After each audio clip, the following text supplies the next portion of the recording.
நம்ம இன்னைக்கு இந்த வீடியோல எந்த விஷயத்தை பத்தி பேச போறோம், யாரை பத்தி பேச போறோம் அப்படின்னு சொல்லி கேட்டோம் அப்படின்னா, நடந்து முடிஞ்சிருக்கக்கூடிய லோக்சபா எலெக்ஷனுடைய ரிசல்ட்ஸ் இருக்கு இல்லையா, எக்கச்சக்கமான ட்விஸ்ட் அண்ட் டர்ன்ஸ் நடந்த ஒரு எலெக்ஷன் ரிசல்ட்டா வந்திருக்கு அப்படின்னே சொல்லலாம். ஏன்னா பாஜக பார்த்தோம் அப்படின்னா உத்தரப்பிரதேசம், மகாராஷ்டிரா இந்த ரெண்டு மாநிலங்கள்லையுமே எக்கச்சக்கமான தொகுதிகள் அப்படின்றதுல வின் பண்ணி தனி பெரும்பான்மை இடம் வின் பண்ணதோட மட்டும் இல்லாமல் கிட்டத்தட்ட 400 தொகுதிகளுக்கு மேல வந்துட்டு வின் பண்ணி ஆட்சி அமைப்பாங்க அப்படின்னு சொல்லிட்டு கருத்து கணிப்புகள்லாம் சொல்லிக்கிட்டு இருக்கும்போது, தனி பெரும்பான்மையா பார்த்தோம் அப்படின்னா ஆட்சி அமைக்கிறதுக்கான இடம் இல்லாம பாஜக திணறிக்கிட்டு இருக்காங்க அப்படின்னு தான் சொல்லணும். இன்னொரு பக்கத்துல பார்த்தோம் அப்படின்னா இந்தியா கூட்டணி சொன்ன மாதிரியே டஃப் ஃபைட் அப்படின்றத கொடுத்து ஒரு தொங்கு பாராளுமன்றம் உருவாகிறதுக்கான நிலைமை அப்படின்றதையும் கிரியேட் பண்ணி வச்சிருக்காங்க.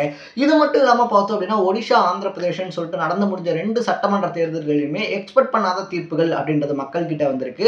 ஸோ இது எல்லாத்த பத்தின வீடியோஸ் இனி 1 மணி நேரத்துக்கு ஒரு டைம் நம்ம சேனல் அப்லோட் ஆகிக்கிட்டே இருக்கும். அது எல்லாத்தையுமே நீங்க தொடர்ந்து தெரிஞ்சுக்கணும் அப்படின்னு ஆசைப்பட்டீங்கன்னா மறக்காம சேனலை சப்ஸ்கிரைப் பண்ணிக்கங்க.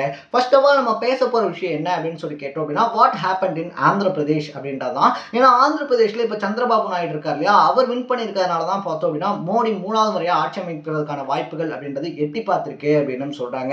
அப்ப ஏன் ரொம்ப பெரிய யூத் ஐக்கானா பேசப்பட்ட ஜெகன்மோகன் ரெட்டி இருக்கார் இல்லையா, அவர் எதிர்க்கட்சி தலைவராக கூட ஆக முடியாம 3வது இடத்துக்கு தள்ளப்பட்டிருக்காரு அப்படின்றதும் ஒரு முக்கியமான கேள்வியா வைக்கப்படுது.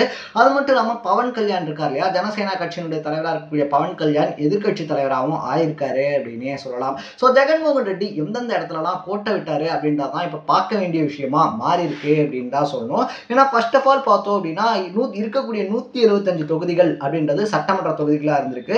ஸோ இந்த 175 தொகுதிகளில் பார்த்தோம் அப்படின்னா கிட்டத்தட்ட 134 தொகுதிகளில் சந்திரபாபு நாயுடு இருக்கார் இல்லையா, அவர் வின் பண்ணி தனிப்பெரும்பான்மையோட ஆட்சி அமைக்கிறதுக்கான இடங்கள் அப்படின்றத பிடிச்சிருக்காரு அப்படின்னே சொல்லலாம். என்னாச்சு திடீர்னு ஏன் சந்திரபாபு நாயுடு இருக்கார் இல்லையா, அவர் பக்கமே மக்கள் திரும்பினாங்க அப்படின்னு சொல்லி கேட்கும்போது, சந்திரபாபு நாயுடு மேல பார்த்தோம் அப்படின்னா ஜெகன்மோகன் ரெட்டி இருக்கார் இல்லையா, அவர் வந்துட்டு கேஸ் ஃபைல் பண்ணதா இருந்தாலும் சரி, இல்லை சந்திரபாபு நாயுடு தூக்கி ஜெயிலுக்குள்ள வச்சதா இருந்தாலும் சரி, அவருக்கான அனுதாப அலை அப்படின்றத அங்க உருவாக்கி இருக்கு அப்படின்னு சொல்லப்படுது. இதை விட ஒரு ஹைலைட்டான விஷயம் என்ன அப்படின்னு சொல்லி கேட்டோம் அப்படின்னா, அப்படி கைது பண்ணப்பட்ட சந்திரபாபு நாயுடு இருக்கார் இல்லையா, அவரை பார்க்கறதுக்காக பவன் கல்யாண் போகும்போது பார்த்தோம் அப்படின்னா அவரையும் வந்துட்டு ரோட்லயே பிளாக் பண்றாங்க. ஸோ அந்த ஒரு நைட் பார்த்தோம் அப்படின்னா ஜெகன்மோகன் ரெட்டி இருக்கார் இல்லையா, அவருக்கு அகேன்ஸ்டா யங்ஸ்டர்ஸ் எல்லாருமே மாறுறாங்க அப்படின்னு சொல்றாங்க. ஸோ இந்த மாதிரி தான் முதலமைச்சரா இருக்கும்போது அவர் பண்ண ஒரு சில விஷயங்கள் இருக்கு இல்லையா, தான் அப்படின்னு சொல்லக்கூடிய இந்த சர்வாதிகார மனப்பான்மை அப்படின்றதான் அவருக்கு அகேன்ஸ்டா திரும்பி இருக்கு அப்படின்னு சொல்லப்படுது. இதே விஷயம் தான் மத்தியிலையும் எதிரொலிச்சிருக்கு. ஸோ மோடியினுடைய சர்வாதிகார ஆட்சி, அது மட்டும் இல்லாமல் தான் அப்படின்ற எண்ணம் தான் பார்த்தோம்னா அவருக்கு அதிக பெரும்பான்மை கிடைக்க விடாம, ரொம்ப முக்கியமா பார்த்தோம்னா ராமர் கோயில் கட்டின இடங்கள் இருக்கு இல்லையா, அயோத்தியிலேயே அந்த எக்கச்சக்கமான தொகுதிகளில் பாஜக தோல்வி அடைஞ்சிருக்காங்க அப்படின்னே சொல்லலாம். ஸோ சர்வாதிக மனப்பான்மைக்கு எதிராக மக்கள், அது மாநில மக்களா இருந்தாலும் சரி, இல்லைன்னா ஸ்டேட்ல இருக்கக்கூடிய சென்ட்ரல்ல இருக்கக்கூடிய மக்கள் இருக்காங்க இல்லையா, ஒட்டுமொத்த அரசாங்கம் யாரா இருந்தாலும் சரி, ஸ்டேட் கவர்மெண்ட், சென்ட்ரல் கவர்மெண்ட் எதுவா இருந்தாலுமே தான் அப்படின்ற எண்ணத்தோட இருக்காங்கன்னா அவங்கள மக்கள் விரும்பல அப்படின்றது இந்த எலெக்ஷன் மூலியமா தெளிவா தெரிஞ்சிருக்கு அப்படின்னு சொல்லலாம். ஸோ ஒரு பக்கத்துல பார்த்தோம் அப்படின்னா ஜெகன்மோகன் ரெட்டி இருக்கார் இல்லையா, நிறைய விஷயங்கள்லாம் செஞ்ச மாதிரி இருக்கேப்பா. அடிக்கடி பார்த்தோம் அப்படின்னா நம்ம இங்க இருந்து பார்க்கும்போது, தமிழ்நாட்டில இருந்து பார்க்கும்போது பார்த்தோம் அப்படின்னா ஜெகன்மோகன் ரெட்டியினுடைய புகழ் அப்படின்றது எங்கேயோ இருந்த மாதிரி இருந்துச்சு, மறுபடியும் ஆட்சி அமைப்பாரு அப்படின்லாம் பேசப்பட்டுச்சு. பட் எதிர்க்கட்சி தலைவராக கூட வரல அப்படின்னா அவர் மேல இருக்கக்கூடிய மிஸ்டேக்ஸ்லாம் என்ன அப்படின்னு சொல்லி கேட்கும்போது, கிட்டத்தட்ட நாட்டுக்கு, அவருடைய நாடு ஆந்திர பிரதேசம் இருக்கு இல்லையா, அவருடைய மாநிலத்துக்கு 13.5 லட்சம் கோடி ரூபாய் கடன் அப்படின்றது இருக்கக்கூடிய அந்த சிச்சுவேஷன்லையும் நவரத்னு அப்படின்னு சொல்லக்கூடிய ஒரு ஸ்கீமை பார்த்தோம் அப்படின்னா அவர் எக்ஸிக்யூட் பண்றாரு. ஸோ அப்படியே அவர் எக்ஸிக்யூட் பண்ணதுனால பார்த்தோம் அப்படின்னா மாநிலத்துக்கு இவ்வளோ கடன் இருக்கும்போது இந்த மாதிரியான திட்டங்கள் அப்படின்றதெல்லாம் வராது, தேவையில்லாத ஒரு விஷயம் அப்படின்னு சொல்லிட்டு அந்த மாநிலத்துடைய மக்கள் பார்த்தோம் அப்படின்னா நினைச்சிருக்காங்க. இதுதான் எலெக்ஷன்ல பிரதிபலிச்சிருக்கு அப்படின்னு சொல்லிட்டு அரசியல் விமர்சகர்கள் சொல்றாங்க. இது மட்டும் இல்லாம இந்த மாதிரியான ஸ்கீம்ஸ் அப்படின்றதெல்லாம் பண்ணாலும் கூட பார்த்தோம் அப்படின்னா நாட்டில் அந்த மாநிலம் இருக்கு இல்லையா, அந்த மாநிலத்தில் உள்கட்டமைப்பு அப்படின்றது சரியா பண்ணப்படல. ஸோ இதெல்லாம் பார்த்தோம்னா சந்திரபாபு நாயுடு இருக்கார் இல்லையா, ஜெகன்மோகன் ரெட்டிக்கு எதிரான வலுவான பாயிண்டா மக்கள் கிட்ட வச்சாரு. அது உண்மையா இருந்ததுனால பார்த்தோம் அப்படின்னா ஜெகன்மோகன் ரெட்டி உள்கட்டமைப்பு ஒழுங்கா பண்ணல அப்படின்றத மக்கள் அண்டர்ஸ்டாண்ட் பண்ணிக்கிட்டாங்க, புரிஞ்சுக்கிட்டாங்க. அதனாலதான் இவ்வளவு பெரிய எதிர்ப்பாலை அப்படின்றது ஜெகன்மோகன் ரெட்டிக்கு அகேன்ஸ்டா வந்திருக்கு அப்படின்னு சொல்றாங்க. ஏன்னா லாஸ்ட் எலெக்ஷன்ல பார்த்தோம் அப்படின்னா இதே மாதிரியான ஒரு சிச்சுவேஷன்ல ஜெகன்மோகன் ரெட்டி தனி பெரும்பான்மையோட ஆட்சி அப்படின்றத அமைக்கிறாரு. அதுக்கப்புறமா 5 துணை முதலமைச்சர்கள் அப்படின்ற மாதிரியான விஷயங்களா இருந்தாலும் சரி, இப்போ சொன்ன நவரத்னம் அந்த மாதிரியான ஸ்கீம்ஸா இருந்தாலும் சரி, இதனால தொடர்ந்து பரபரப்பா பேசப்பட்ட ஜெகன்மோகன் ரெட்டி பார்த்தோம் அப்படின்னா இப்ப 3வது இடத்துக்கு தள்ளப்பட்டிருக்காரு அப்படின்னு தான் சொல்லணும். இது மட்டும் இல்லாமல் பார்த்தோம் அப்படின்னா ஆந்திரா இருக்கு இல்லையா, ஆந்திராவில் தொடர்ந்து மின்சாரம் அப்படின்றது வந்துட்டு பற்றாக்குறை அப்படின்ற ஒரு விஷயம் அப்படின்றது ஏற்பட்டிருக்கு.